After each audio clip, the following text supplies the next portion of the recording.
নিজক নিজে অতি সন্তুষ্ট মনেৰে এতিয়া ইগৰাকী সিগৰাকীলৈ চাইছে তাৰ পিছতো কৃষ্ণই পুনৰ ক'বলৈ আৰম্ভ কৰিছিল দেখিয়া বুলন্ত কৃষ্ণে দুনাই বুজি কাজ শুনা সখী সকল চাৰিটো মই বাজ ভকতকে শুহি দ ভকতে মোৰ প্ৰাণ যিহেতু নেদিলো লাগ শুনিও নিদান এতিয়া হে সখীসকল এই যিবিলাক লক্ষণৰ কথা মই ক'লো এই চাৰিটা লক্ষণৰ ভিতৰত মই নিজেও এই লক্ষণৰ ভিতৰত এটাটো নাই গতিকে মোৰ প্ৰকৃত চৰিত্ৰটো কি হ'ব চিন্তা কৰা তোমালোক মহাভকত হয় সঁচা মোক ভকতি কৰিছা সঁচা কিন্তু তোমালোকক যে মই লগ নিদিলোঁ বা তোমালোকৰ পৰা যে মই আঁতৰি গ'লোঁ তাৰ কাৰণটো এতিয়া জানিব বিচাৰা যদি মই কওঁ শুনা আহকচোন এতিয়া ৰাম নপাই মোক মনত চিন্তুক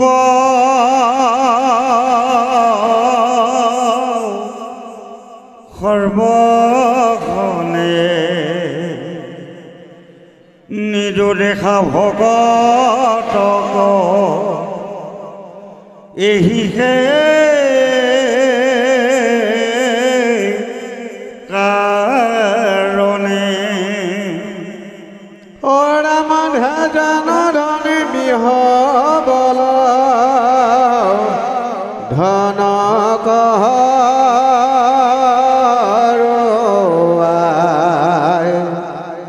ধনকে খেচিত ভাত পানী কো নাখায়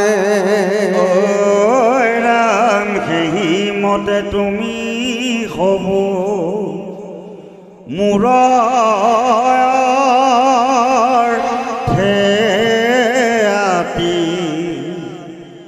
এৰিলা বেদ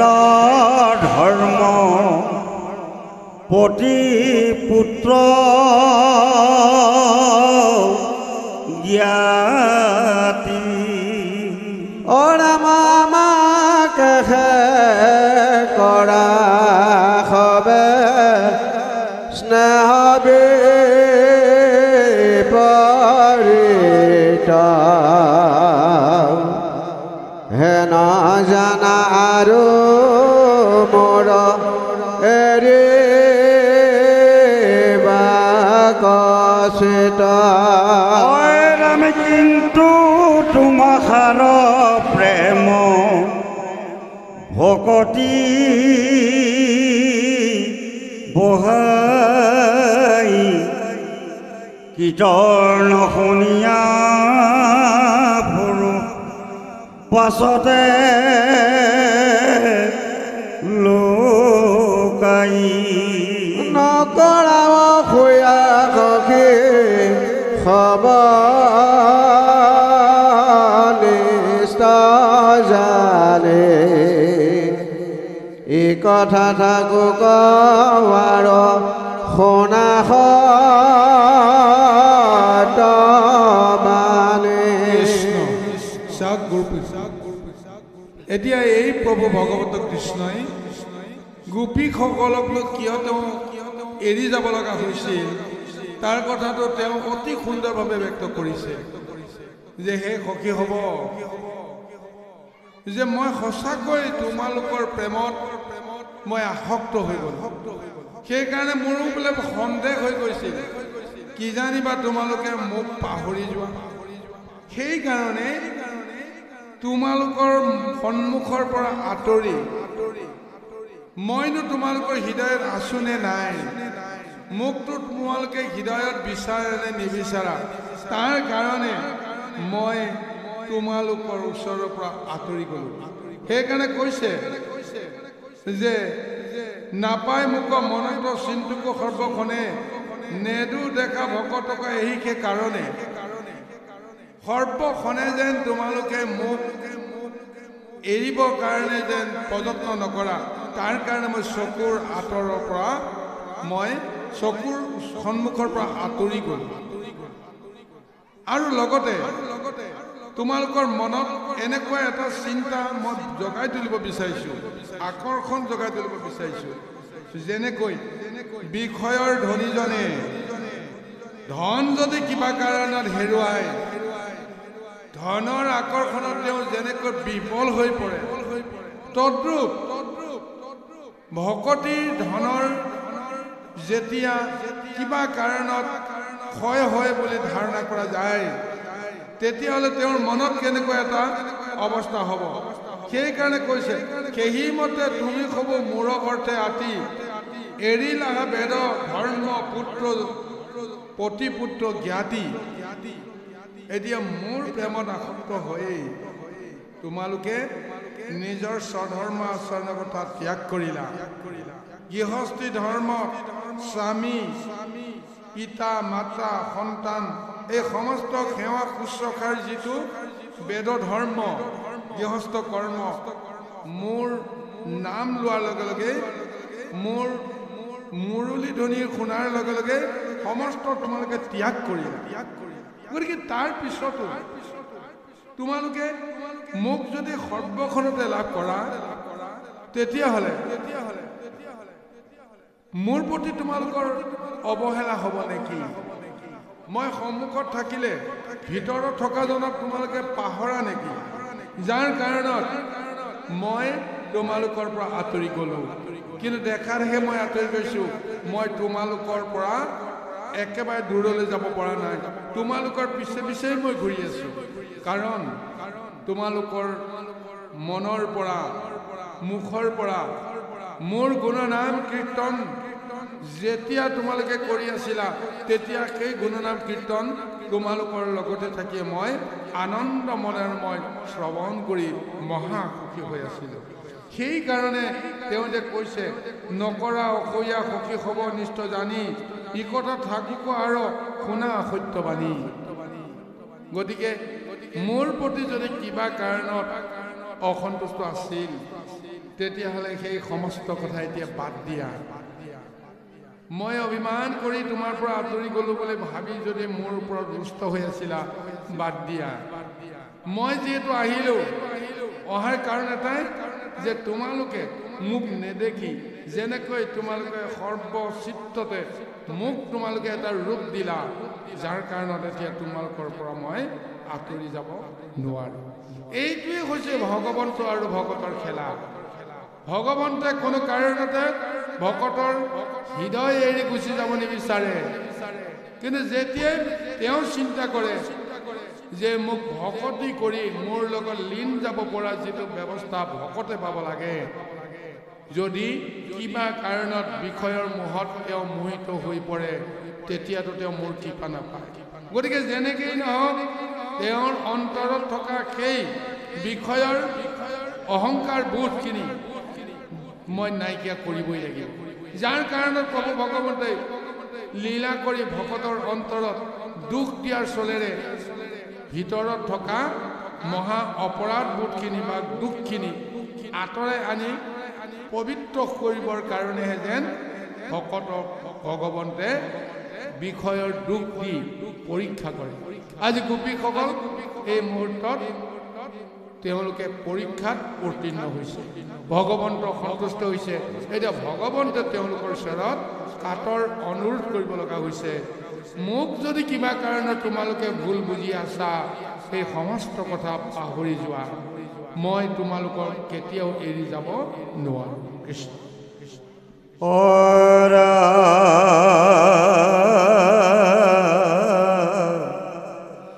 দুষ্টয্যকে হৰসবে এৰি আশা বন্ধ ভজিলা আমাক কৰি পৰম প্ৰবন্ধ কৰিলা বৈশ্যমুখ ভৈলো হু অধীন ভজিবে নপাৰো চিৰ অকালেইটো ঋণ কহো গুৰু সাৰ্থ কথা অনুবোলাও খন্দে ও তোমাহাৰ প্ৰেম ভক্তিত ভোলো বন্দে যে বেশবে স্নেহত আপুনি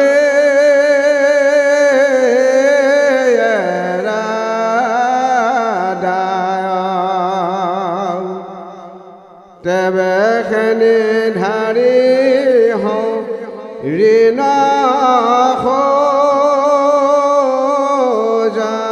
যায় ইহি বুলি উঠি কৃষ্ণে চাপি পাছে পাশ গাঁৱে গাঁৱে গোপিকাক কৰিলা আশ্বাস মোক লাগি এৰা কষ্ট আবেশ বেশ সখী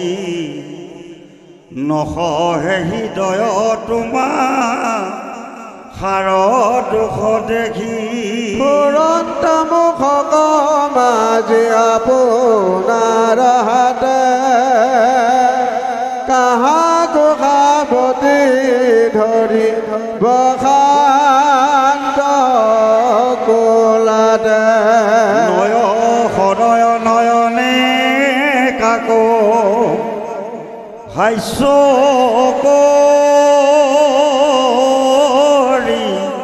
শান্ত এৰা অপৰাধ বুলি কতো চুমা শান্ত কৃষ্ণৰ সন্মানে সবে উলসে লচিতে গুচিল বিৰহ তাপ বচন মেতে ঐ আনন্দ স্বৰ্গক যেন পাইল হাত মেলি কৰিব লাগিলা বেৰি কেশৱ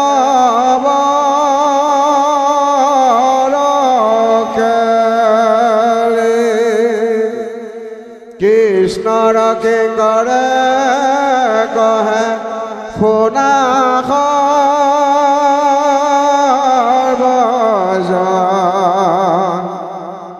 কেতিখন পৰা পৰয় অথিৰ জীৱন কলিত কীৰ্তন বিনে নাহে আন গতি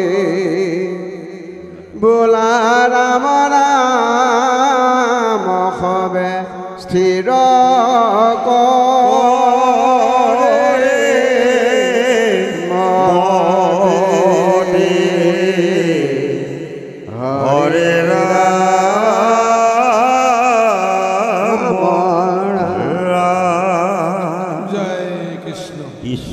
চাওক গুৰু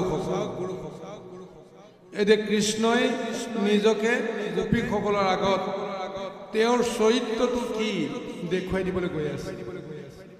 ভগৱন্তে যে ভকতৰ দুখ সহ্য কৰিব নোৱাৰে তাৰ কাৰণে এতিয়া ভগৱন্তেও ভকতৰ ওচৰত দায়বদ্ধ হৈ পৰে এয়া হৈছে ঈশ্বৰৰ ৰহস্য ঈশ্বৰৰ তত্ত্ব আৰু কৈছে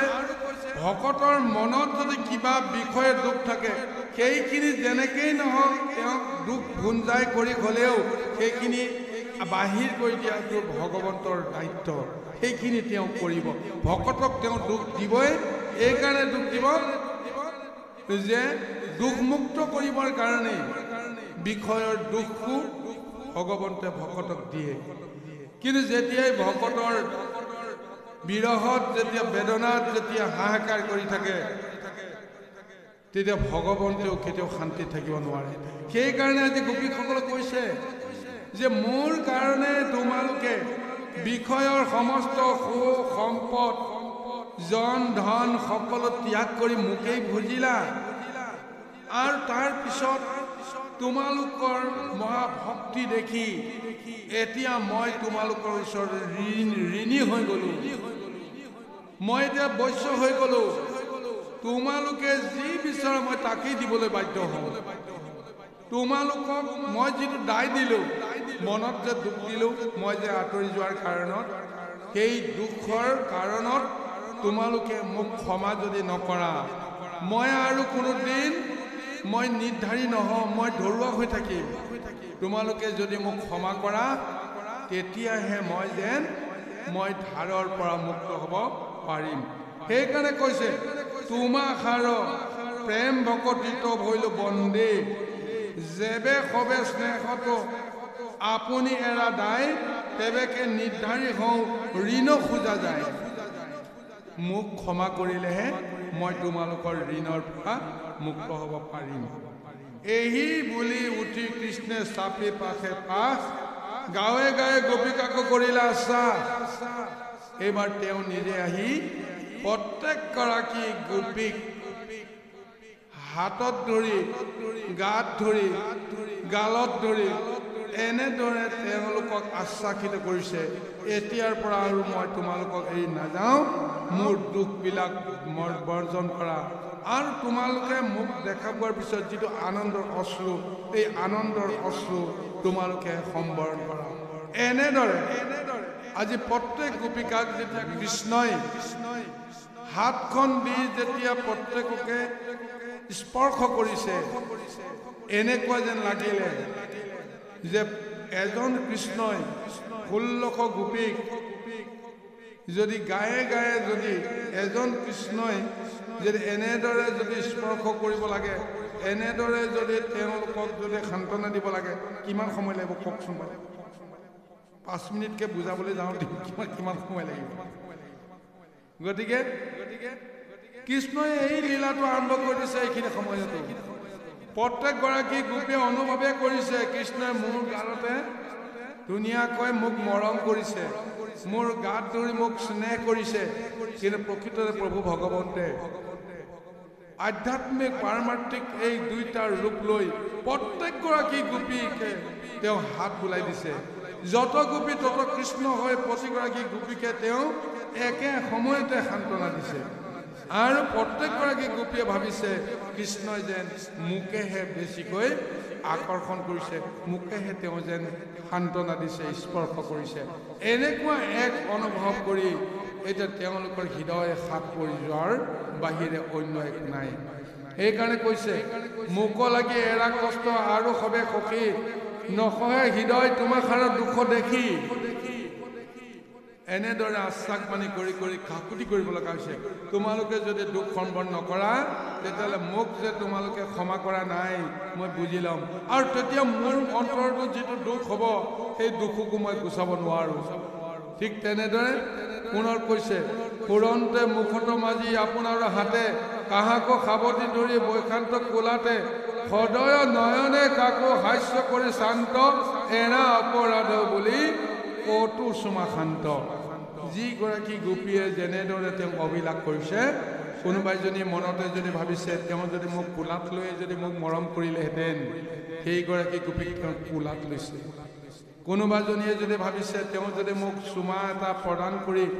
মোক যদি এনেদৰে তেওঁ যদি মোক মৰম কৰিলেহেঁতেন তেতিয়াহ'লে মই কিমান আনন্দ হ'লোহেঁতেন গতিকে সেইগৰাকী গোপীক তেওঁ চুমা খায়েই চুম্বন দিয়েই তেওঁ মনৰ তৃপ্তি বা মনৰ সমস্ত বাঞ্ছা পূৰণ কৰিছে যি গোপীয়ে যিটো বাঞ্ছা কৃষ্ণ কৰিছে সেইটো ৰূপেই সেইগৰাকী গোপীক তেওঁৰ ৰূপ ধৰি এনেদৰে সান্তনা দি সকলোৰে হৃদয় হাত পেলাবৰ কাৰণে যত্ন কৰিছিলে সেইকাৰণে কৃষ্ণৰ এই আদৰ সন্মান সৎকাৰ পাই কৃষ্ণৰ মুখৰ পৰা অমৃত বাণী শুনাৰ পিছত তেওঁলোকৰ হৃদয় হাত নপৰাকৈ থাকিব নোৱাৰে আৰু এতিয়া তেওঁলোকে মনত ভাবিছে এইজন কৃষ্ণই এতিয়া যি বিচাৰে তেনেদৰে আমি তেওঁক সংগ দিব লাগিব। এইজনৰ কাৰণে আমি হাবাতৰি খাইছিলোঁ। এইজন যেতিয়া আহি সন্মুখত আহি উপস্থিত হৈছে, এতিয়া তেওঁ কৈছে যে আমি তেওঁক যেনেদৰে বিচাৰোঁ তেনেদৰে মোক কৃপা কৰিব। এতিয়া আমাৰ কথা, তেওঁ আমাক যেনে ৰূপে ব্যৱহাৰ কৰে আমি তেনে ৰূপেই তেওঁৰ লগত আমি থাকিম। এতিয়াৰ পৰা আমি নিজাকৈ কোনো বাঞ্ছা নকৰোঁ, মনেৰে আমি ভাবিব পাৰোঁ, কিন্তু মুখেৰে কেতিয়াও ব্যক্ত কৰি তুমি অমুক কৰা, তমুক কৰা, তমুক কৰা ইত্যাদি ইত্যাদি কোনো কৰ্ম নকৰোঁ। তেওঁলোকৰ মনত এই ভাৱনাটো আহিল যে ইয়াৰ আগতে নানান ধৰণৰ আমি তেওঁৰ ওপৰত অবিচাৰ কৰিলোঁ। জগতৰ ঈশ্বৰ ভগৱন্ত কৃষ্ণ যাক পাবৰ কাৰণে আহিলোঁ, তেওঁক পোৱাৰ পিছত আমি আমাৰ আজ্ঞাবাহী বুলি তেওঁক আমি ব্যৱহাৰ কৰিলোঁ। বস্ত্ৰ অলংকাৰ কৰবাত পৰি আছে, তাকো পাচিছোঁ মোৰ বস্ত্ৰখন লৈ আহা বুলি তেওঁ তাকো আনি দিছিল, হয়নে? অমুক অমুক অমুক অমুক কৰা বুলি কোৱা হৈছিল, সেইখিনিকো তেওঁ কৰিছে যে ইত্যাদি ইত্যাদি। আমি তেওঁক এনেদৰে বহুৱালীৰ দৰে ব্যৱহাৰ কৰিলোঁ, যাৰ কাৰণে প্ৰভু ভগৱন্তই ভিতৰি ভিতৰি হয়তো আমাৰ ওপৰত দুষ্ট হৈ আছিল। এতিয়াৰ পৰা আমি আৰু নিজৰ মতে একো নকৰোঁ। কৃষ্ণই যেনেদৰে আমাক ব্যৱহাৰ কৰে আমি তেনেদৰেই তেওঁকো আমি নিশ্চয় বিচাৰিবৰ কাৰণে যত্ন কৰিম। এয়াই গোপীসকলৰ পবিত্ৰ মন আত্মাৰ যি এটা প্ৰভাৱ দেখা গৈছে। জীৱাত্মাই যেতিয়া পৰমাত্মাৰ সন্ধান পায়, দেহৰ প্ৰতি থকা সমস্ত অহংকাৰ হেৰুৱাই পেলায়, নিজৰ অস্তিত্বটোকে পাহৰি যায়। কেৱল জীৱাত্মা পৰমাত্মাৰ মহা মিলনৰ যি এটা মধুৰ এক অনুভূতি, সেইখিনিক লৈহে যেন ব্যস্ত থাকে। আজি গোপীসকলৰ মনৰ অৱস্থা এনেকুৱা হৈছে। আহক গুৰুসকল, এতিয়াই ভগৱন্তই কেনেকৈ তেওঁলোকৰ সমস্ত মনৰ বাঞ্ছা পূৰণ কৰি ইন্দ্ৰিয়ৰ যিখিনি বাসনা পৰিতৃপ্ত কৰিবৰ কাৰণে মহা কাম জয় কেলি, যাক মহা ৰসলীলা বুলি কোৱা হৈছে, যাক ৰাসলীলা বুলি কৈছে, এই মহা ৰাসলীলা পুনৰ কৃষ্ণই গোপীসকলৰ লগত কৰিবলৈ আৰম্ভ কৰিছে। কৃষ্ণ